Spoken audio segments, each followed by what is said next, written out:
திருக்குறளை பொருளோடு அறிய வந்த அன்பு நெஞ்சங்களுக்கு வாழ்த்துக்கள். வாய்மையில் குறள் எண் 296. பொய்யாமை அன்ன புகழில்லை, எய்யாமை எல்லா அறமும் தரும். பொய்யாமை மாதிரி ஒரு சிறந்த புகழ் இல்லை. எய்யாமை, அவன் அறியாமலே எல்லா அறமும் தரும். அவனுக்கு எல்லா அறத்தோட பலன்களும் சேரும் அப்படிங்கிறார். இது எப்படிரா அப்படின்னா, பொய்யாமைன்னா என்ன அர்த்தம்? நம்ம பொய் சொல்லாமல் இருக்கிறது. ஆமாம், நான் தப்பான காரியங்களை சொல்லிவிட்டு அதை மறைச்சி என்னால் தைரியமாக பேச முடியும். ஆனால் நான் வாய்மையே கடைப்பிடிக்க போகிறேன், உண்மையாக தான் இருக்க போகிறேன்னு நினச்சிங்களா, நான் ஒரு ஆளை கொன்னுட்டேன் அப்படின்னு சொல்ல முடியுமா? தைரியமாக சொல்ல முடியாது. அப்போ அந்த செயலை நம்ம செய்யாமல் இருப்போம். நான் திருடிட்டேன், என் ஆஃபீஸ்லேருந்து கொண்டு வந்துட்டேன், இல்லை என்னோடய ஃப்ரெண்டோட புக்கை எடுத்து நான் யூஸ் பண்ணிவிட்டு திருப்பி வைக்கலான்னு நினச்சி எடுத்திருந்தேன், இப்படியெல்லாம் நம்மளால் உண்மையாக வெளியில் சொல்லவே முடியாது. அப்படி இருக்கும்போது நம்ம என்ன செய்வோம்? வாய்மையை கடைப்பிடிச்சோம்னா அந்த செயல்களையும் நம்ம செய்கிறது நிறுத்திடுவோம். அப்போ பாருங்கள், நம்ம அறியாமலே நம்மக்கிட்ட இருந்து அந்த கெட்ட குணங்கள்ங்கிறது தவிர்க்கப்படுறது. குறள் எண் 297.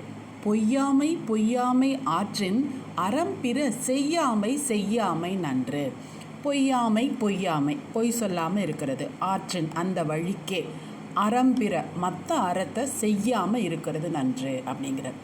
இங்கே 2 தடவை பொய்யாமை பொய்யாமைன்னு சொல்கிறார். ஏன் சொல்கிறாருன்னா, பொய்யாமையை தொடர்ந்து செய்யணும் அப்படிங்கிறனால அடுக்கு மொழியில் சொல்கிறார். அந்த பொய்யாமைங்கிற பொய் சொல்லாத வழியிலே நீ போயிட்டு இருந்தீங்கன்னா அறம் வேறு அறங்கிறத நீ செய்யவே தேவையில்லடாங்கிற, அது தானாகவே உன்னை கொண்டு சேர்த்துரும். சென்ற குறள்லே சொல்லியிருக்காரு இல்லையா, நம்ம டி நகர் இதில் ஷாப்பிங் காம்ப்ளெக்ஸாக நிறைய இருக்கேன், அந்த தெருவில் நம்ம நின்னாவே ஒரு இடத்துலேருந்து இன்னொரு இடத்துக்கு நம்மளையே மக்களே கொண்டு சேர்த்துருவாங்க.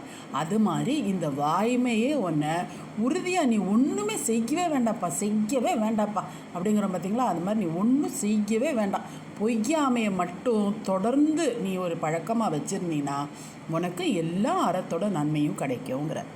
குறள் எண் 298. புறந்தூய்மை நீரான் அமையும், அகந்தூய்மை வாய்மையால் காணப்படும்.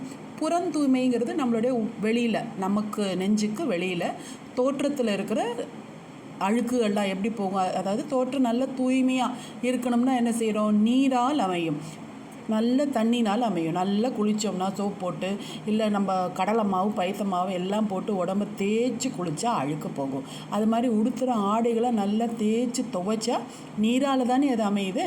அந்த தூய்மைங்கிறது வெளித்தோற்றத்துக்குரிய தூய்மை நீர்னால் அமையிறது எப்படி உறுதியோ, தண்ணி இல்லாமல் நம்மளால் துவைக்கவே முடியாதுங்க, நம்மளையே சுத்தப்படுத்தவே முடியாது.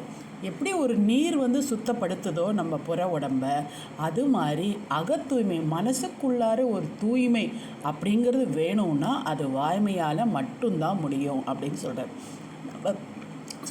நம்ம மனசு தூய்மையாக இருக்கணுங்க. தூய்மையாக இருந்தால் தான் நமக்கு சிந்தனைகளும் தெளிவாக இருக்கும். நம்மளால் எந்த பயமும் இல்லாமல் நம்ம வாழ்க்கையை நிம்மதியாக கொண்டாட முடியும். சுத்தம் சோறு போடும்னு சொல்கிறோம் இல்லையா, அப்போது சுத்தம் நமக்கு சோறே போடும்போது வெளி சுத்தம், அகச்சுத்தம் நமக்கு என்னெல்லாம் தரும்? இன்னும் நல்ல சிறப்பான பலன்களை தரும். ஒரு சின்ன சுவாரஸ்யமான கதை ஞாபகத்துக்கு வருங்க. ஒரு கதா காலட்சேபத்தில் தான் நான் இது கேட்டது. அதில் என்னென்னா, ஹஸ்பண்ட் ஒய்ஃபு 2 பேர் இருப்பாங்க.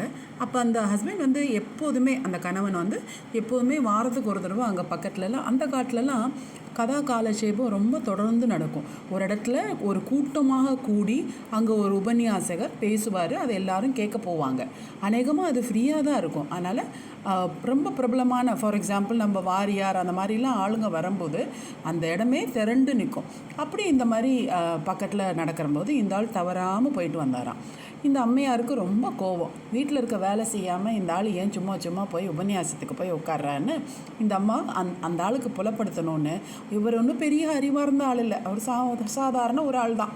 அதனால் என்ன செஞ்சுச்சான் அந்த அம்மா, இந்த சல்லடை இருக்கும் பார்த்திங்களா, அந்த சல்லடையை கொடுத்து இதனால் தண்ணி அந்த பக்கெட்லேருந்து ரொப்பி இங்கே கொண்டாந்து போடு அப்படின்னுச்சான். இந்த அம்மா என்ன வேலை சொன்னாலும் அவர் செஞ்சே பழக்கப்பட்டவர்.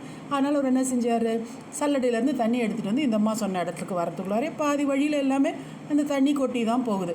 கடைசியில் அந்த பக்கெட்டில் தண்ணி தீர்ற வரைக்கும் இந்த வேலையை பார்த்துருக்கார். அப்போ அந்த அம்மா அவனை பார்த்து சிரிச்சு தான், உனக்கு அறிவே இல்லை பற்றியா, நீ வந்து சல்லடைனால் அந்த தண்ணியை தூக்கு நான் சொன்னோன்னே நீயும் கொண்டு போய் கொட்டியிருக்கியேன்னு. அப்போ அந்த ஆள் சொன்னாரா, அந்த சல்லடையை காமிச்சு, இந்த சல்லடை பாரு எவ்வளோ சுத்தமாக இருக்குது அப்படின்னு. அதுக்குள்ளே அழுக்கு துரு எல்லாம் போய் அது நல்லா பளபளன்னு தெளிவாக இருக்கான். அது மாதிரி தன்னோட மைண்டும் தெளிவாகுது இந்த உபன்யாசத்தினால அப்படின்னு அவர் புரிஞ்சிட்ருக்கார். புற தூய்மையிலே நமக்கு அவ்வளோ தூரம் பெனிஃபிட்ஸ் கிடைக்கும் போது, அதாவது பார்க்க நல்லா இருக்குது, மனமாக இருக்குது, உபயோகப்படுத்தணும்னு ஆசை வருது, ஒரு பண்டத்தை வச்சுக்கோங்க அது. அப்படிங்கிற போது அப்போ நம்ம அகம் தூய்மையானால் நம்மளுடைய நடத்தைகள் எவ்வளோ நல்லா இருக்கும், நம்ம எத்தனை பேருக்கு பிடிக்கும், நமக்கும் எவ்வளோ சந்தோஷம் கிடைக்குதுங்கிறத யோசிச்சு பாருங்கள். குறள் எண் 299. எல்லா விளக்கும் விளக்கல்ல, சான்றோருக்கு பொய்யா விளக்கே விளக்கு. எல்லா விளக்குமே விளக்கு கிடையாது. சான்றோர் கற்றறிந்த ஞானமுடையவருக்கு பொய்யாமைங்கிற விளக்கு தான் விளக்கு அப்படின்னு சொல்கிறது. இதுக்கு எப்படி நம்ம எடுத்துக்கலாம்னா, ஒரு உதாரணத்துக்கு யோசிச்சு பாருங்களேன். நம்மளுடைய குழந்தை வந்து குட்டியாக ஒரு பொம்மை விளக்கை கொண்டு வந்து ஒரு பிளாஸ்டிக் விளக்கை காமிச்சு, இது பாருங்கள் எவ்வளோ அழகாக இருக்குது விளக்குன்னு சொல்லி அதை சொல்லி நம்மக்கிட்ட காமிச்சு பேசும். அப்போ ஆனால் நமக்கு எப்படி தெரியும்? நமக்கு நல்லா தெரியும் இதிலிருந்து ஒளி வராது, இது சூடு அந்த சுடுத்தன்மை கிடையாது, இதனால் மற்ற எதையும் பார்க்க முடியாது அப்படிங்கிறது நமக்கு தெரியுது. எப்படி நமக்கு தெரியுது? அந்த நாலேஜ் இருக்கிறதுனால தான். அது மாதிரி யாராவது ஒரு பொருள் சொன்னாங்கன்னா அதுக்குரிய உண்மை பொருளை நம்ம தான் கண்டறியணும். அப்படி கண்டு அறிகிறவன் தான் சான்றோர் அப்படின்னு சொல்கிறார். ஒரு மார்க்கெட்டிங்கில் இது வந்து உங்களுக்கு சூப்பராக ஒரு ஸ்டாக்கே வச்சுக்கோங்களேன், இந்த ஸ்டாக்கை நீங்கள் இப்போ வாங்குங்க செம்ம சூப்பர் அப்படி இப்படின்னு ஒருத்தவங்க சொல்கிறாங்கன்னா நாம் அதை தீர விசாரிக்கணும். கண்ணால் காண்பதும் தப்பு, வாயால் கேட்குறதும் தப்பாக இருக்கலாம், தீர விசாரிப்பது தான் மெய்ப்பொருள்னு சொல்கிறோம் இல்லையா? அதனால் ஒரு வாய்மை கடைப்பிடிக்கிற அந்த சான்றோர் வாய்மை பொருளை ஈஸியாக கண்டுபிடிச்சிருவான். இது வந்து நல்ல விளக்கா இல்லை விளக்கு மாதிரி சும்மா ஆடுறதா அப்படிங்கிறது ஒரு சான்றோரால் கண்டுபிடிக்க முடியும்னு சொல்கிறார். குறள் எண் 300. யாம் மெய்யாய் கண்டவற்றுள் இல்லை எனதொன்றும் வாய்மையின் நல்ல பிற. கடைசி ஒரு தீர்ப்பும் கொடுத்துட்டார். நான் வந்து உண்மையாக பார்த்ததில் இருக்கிறதுலே எந்த ஒரு விஷயமே முக்கியம் இல்லை, வாய்மை தான். வாய்மையே நல்ல பிற. நல்லது அப்படின்னு நம்ம சொல்லணும்னா வாய்மை தான் அப்படின்னு அடித்து ஒரு தீர்ப்பை சொல்லிடுறார். இவ்வளோ பெரிய சான்றோர் ஒரு தீர்ப்பு கொடுத்ததுனால நம்ம கண்டிப்பாக முடிந்தவரை வாய்மை, அதாவது உண்மை பேச முயல்வோமாக. நன்றி. வாழ்க தமிழ், வளர்க அறம்.